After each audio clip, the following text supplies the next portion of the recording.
came back. Footscray fans gave their side a real chance of causing an upset against Carlton, and so it turned out. Subiaco recruit John Georgiadis took little time to show that the big raps on him were justified with this fine angle goal.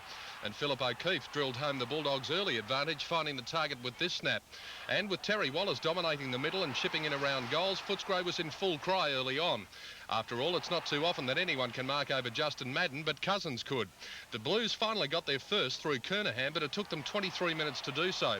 The Bulldogs led by 25 points at quarter time, and O'Keefe stretched that lead soon after the break. And with Georgiadis marking everything that came to him and kicking truly from set shots and on the run, Footscray was sailing through to a 7-goal lead at half-time. Carlton did better in the third quarter with 6 goals, but the Scrays kicked 8, perhaps the best of them being when veterans Doug Hawkins and Tony McGuinness combined with Georgiadis, who made no mistake. The Blues' frustration came to a head in the third quarter, and this all-in wrestle resulted in the umpires' notebooks coming out. But the result was not in doubt, and when Georgiadis posted his 8th in the final term, it was Footscray victors by 59 points and plenty of celebration for the Western Oval.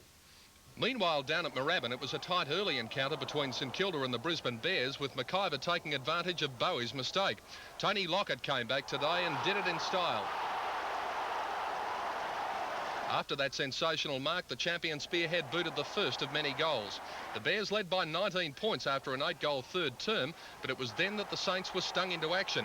Burke's running goal and another deadly accurate kick by Lockett signalled the beginning of a great comeback by the home side.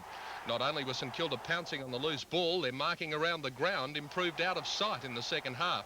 6 more majors from the Saints in the final term, including Lockett's 9th, set the Saints on the road to their first opening round win in a decade, their margin at the finish being 39 points. Today's game is part of the Carlton and United Brewery 1989 Premiership season.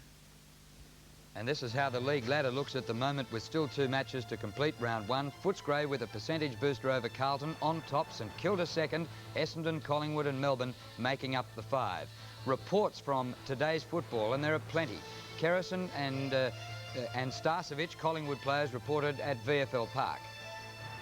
Dorotich reported Carlton, and Rod Owen of St Kilda was reported. And let's keep them going. O'Keefe of the Brisbane Bears and Atkins of Footscray.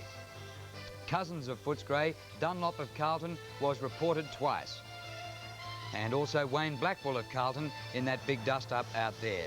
2 matches to complete the round tomorrow, Sydney and Richmond. And you can see that live tomorrow afternoon, in North Melbourne and Geelong in the replay, that match at the MCG. And at 8:30 tomorrow morning, live from Seattle, Melbourne Tiger Andrew Gaze is the toast of 2 nations as he leads Seton Hall against Duke University in the second semi-final of the US College Basketball Championships. So live basketball action tomorrow morning, and that will go into the football segment of Sports World at about 11 o'clock tomorrow. And then, of course, we go to Sydney for the match between the Swans and Richmond. So a big day on the Australian television network tomorrow. We hope you can join us. Hope you've enjoyed the first replay of the year. Every Saturday night, you can see us here at 6 o'clock. Good night to you all.